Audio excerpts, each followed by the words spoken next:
राधे राधे, हरे कृष्णा।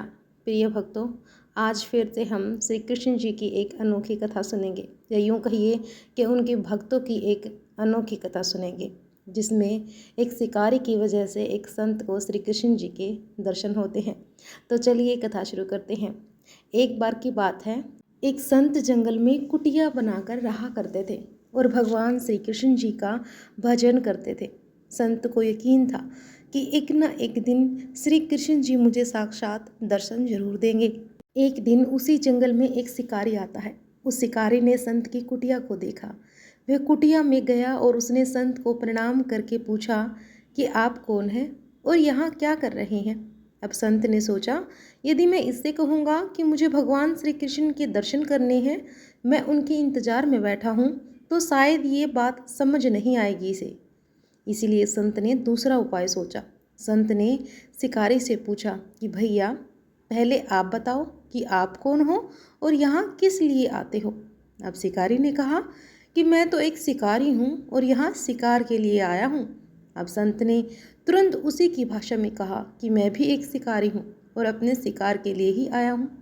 अब शिकारी ने पूछा कि अच्छा संत जी, आप ये बताइए कि आपका शिकार दिखता कैसा है, आपके शिकार का नाम क्या है। हो सकता है कि मैं आपकी कुछ मदद कर दूं। अब संत ने सोचा, इसे कैसे बताऊं। फिर भी संत कहते हैं कि मेरे शिकार का नाम श्री कृष्ण जी हैं। वो दिखने में बड़े सुंदर हैं, सावरे सलोने हैं, उनके सिर पर मोर मुकुट है, हाथों में बंसी है। ऐसा कहकर संत जी रोने लगे। अब शिकारी बोला कि बाबा, रोते क्यों हो?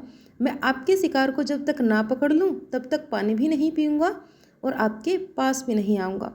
अब वह शिकारी घने जंगल के अंदर गया और जाल बिछाकर एक पेड़ के नीचे बैठ गया। यहाँ पर बैठकर वह इंतजार करने लगा। एक दिन बीता, दूसरा दिन बीता और फिर तीसरा दिन। भूखे प्यासे शिकारी को नींद भी आने लगी। अब बाकी बिहारी को उन पर दया आ जाती है और भगवान उसके भाव से रीझ जाते हैं। भगवान मंद मंद स्वर से बांसुरी बजाते हुए आए और उस जाल में खुद फंस गए।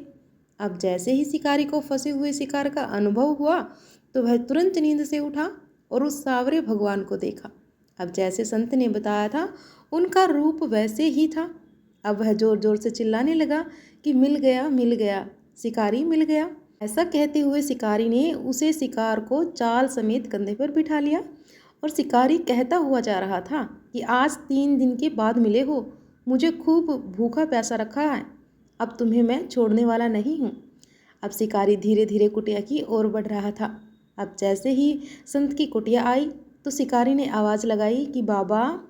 अब संत ने तुरंत दरवाज़ा खोला और संत उसकी रात के कंधे पर भगवान श्री कृष्ण को जाल में फंसा देख रहे थे। अब भगवान श्री कृष्ण जाल में फंसे हुए भी मंद मंद मुस्कुरा रहे थे। अब शिकारी ने कहा कि आपका शिकार लाया हूँ, बड़ी मुश्किल से मिला है। अब संत के आज होश उड़ गए। संत शिकार के चरणों में गिर पड़े और संत आज फूट फूट कर रोने लगे।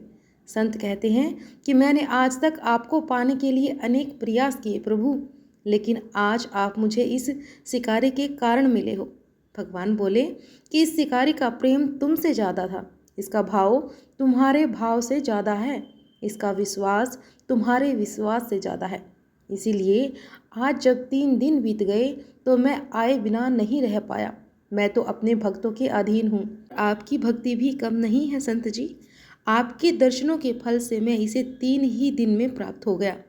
इस तरह से भगवान ने खूब दर्शन दिया और फिर वहाँ से भगवान चले गए। इसलिए कहते हैं कि भगवान धन माया कुछ नहीं देखते, बस व्यक्ति के भाव देखते हैं। उनके भाव से ही भगवान रीझ जाते हैं। भगवान को भाव ही चाहिए और इंसान से कुछ भी नहीं चाहिए। इसीलिए भगवान के प्रति भाव रखिए, विश्वास रखिए, अटूट विश्वास रखिए, तभी तो भगवान प्राप्त होते हैं, तभी तो भगवान साथ देते हैं। तो बोलिए श्री कृष्ण भगवान की जय हो।